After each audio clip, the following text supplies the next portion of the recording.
They told me it was a psychological experiment. That was the only reason I agreed to it.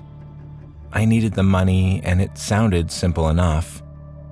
Observe, report, document any changes in perception or cognition. 2 weeks in a controlled environment, a harmless study.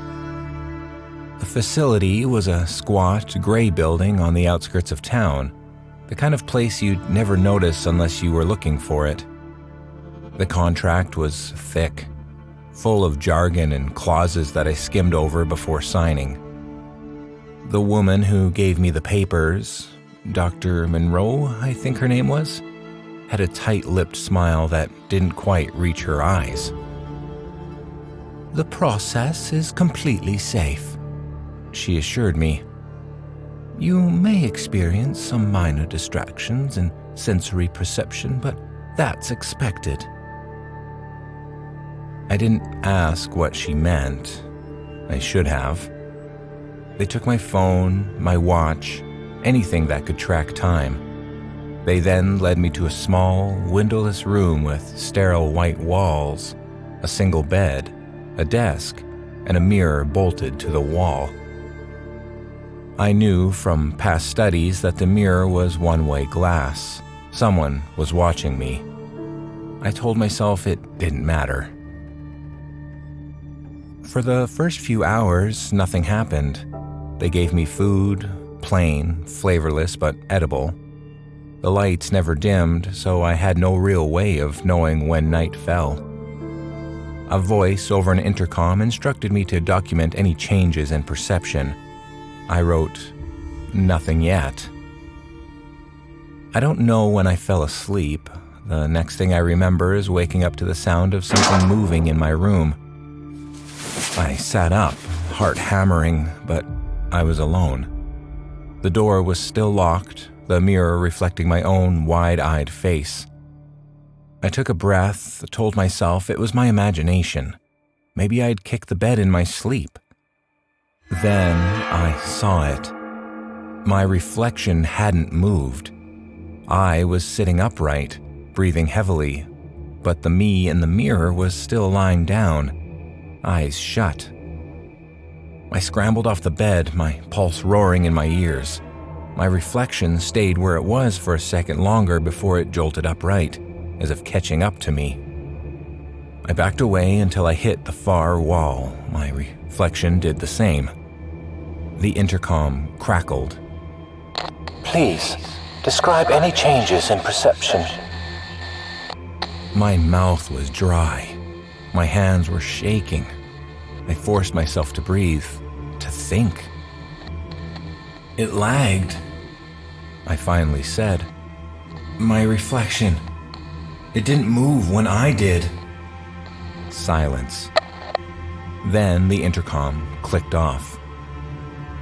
I stared at the mirror, half expecting my reflection to move on its own again. It didn't.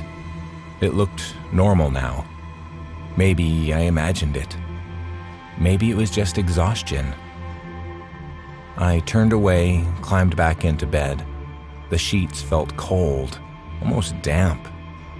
I closed my eyes and tried to ignore the sensation that I wasn't alone in the room. That was the first night. I should have left then, but I didn't. I didn't sleep that night. How could I?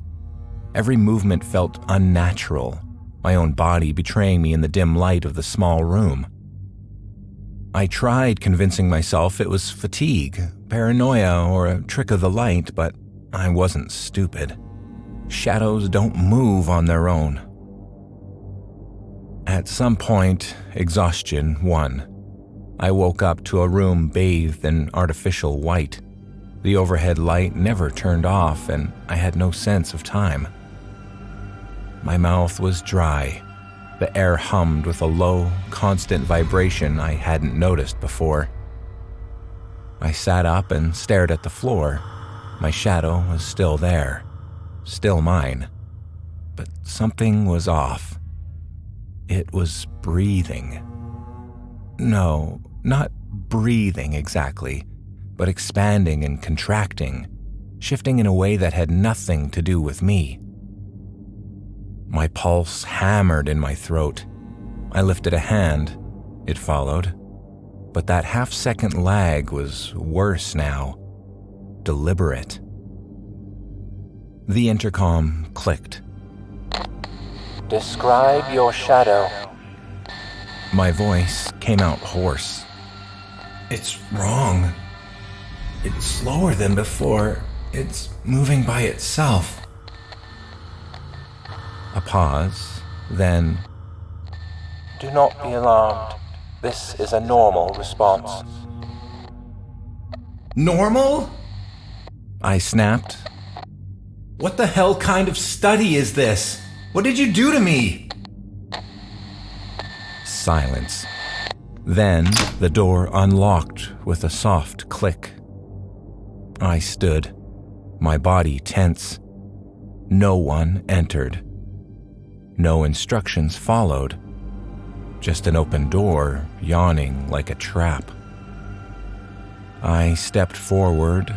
My shadow didn't move. I ran. The hallway was empty. No scientists, no security. Just me and the steady hum of unseen machinery. The overhead lights buzzed, casting long, sterile pools of brightness against the cold floor.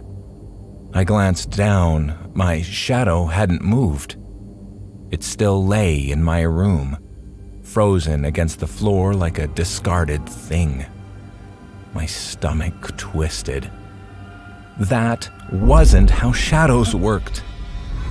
A flickering movement at the edge of my vision made me spin. Down the hall, a shadow pooled unnaturally, stretching along the wall in a way that ignored the angles of the light. It wasn't mine. I walked faster, then faster still. Every door I passed looked the same. Windowless, unmarked. Was anyone else in here? Had there been other test subjects? A voice crackled over the intercom. Return to your room. I ignored it. Return to your room. The air shifted. Something behind me. I turned, but nothing was there. My chest tightened. My feet moved on instinct. Faster. I needed to get out. A door at the end of the hall had a red exit sign above it. My heart leapt. I ran, my breath loud in my ears, but as I reached for the handle, the hallway lights flickered, and my shadow slammed into me. I felt it. Cold. Solid. Like a second skin wrapping around my body. I gasped, stumbling backward. My limbs stiffened, and for one horrible second, I wasn't in control. My arms twitched, moved in ways I hadn't willed. Then, it let go. I collapsed to my knees, sucking in air. My shadow, if it was still mine, was back where it belonged, stretched thin beneath me. But something was different. It wasn't lagging anymore. It wasn't leading. The intercom buzzed again, softer this time. You've progressed to the next phase. I swallowed hard. My fingers curled against the cold floor. I had a feeling I wasn't the one being studied anymore. I sat there, my palms pressing against the icy floor, trying to steady my breath. My shadow was still, but it didn't feel like mine anymore. The intercom crackled again. You are experiencing a temporary adjustment period. Do not be alarmed. Adjustment? My voice was raw. What the hell is happening to me? silence. I turned back toward the exit. The door was still there, but now something about it felt off. The edges blurred, like heat waves distorting the air. I reached out, fingers brushing the metal handle. The hallway flickered. Not the lights, the space itself. For a split second, I wasn't in the hallway. I was somewhere else. A darker place where walls pulsed like living things and shadows slithered unnaturally across the floor. Then it was gone. I was back in the hallway, the exit door solid beneath my hands. I stumbled away from it, chest heaving. My shadow rippled beneath me, as if it had seen what I had. Return to your room. The voice was softer now, almost coaxing. I shook my head. No, I'm leaving.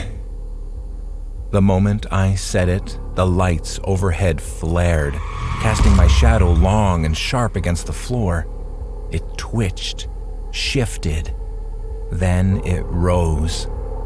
I scrambled back as my own darkness peeled itself away, standing upright in front of me. It had my shape, my outline, but it wasn't me. The head tilted, mimicking the way I moved, but with an eerie delay. My pulse pounded.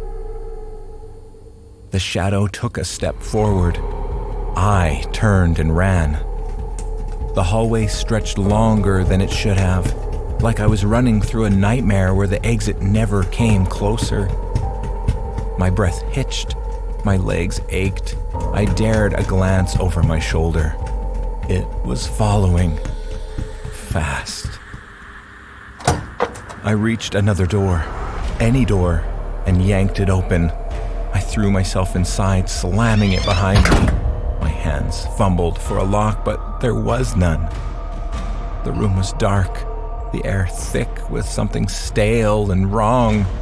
I turned and froze. I wasn't alone. Shapes loomed in the darkness, shadows, some standing, some crouched, all shifting unnaturally. I backed against the door, my breath coming in short gasps. The intercom crackled once more, but this time, the voice had changed. It was layered, as if more than one person or thing was speaking at once.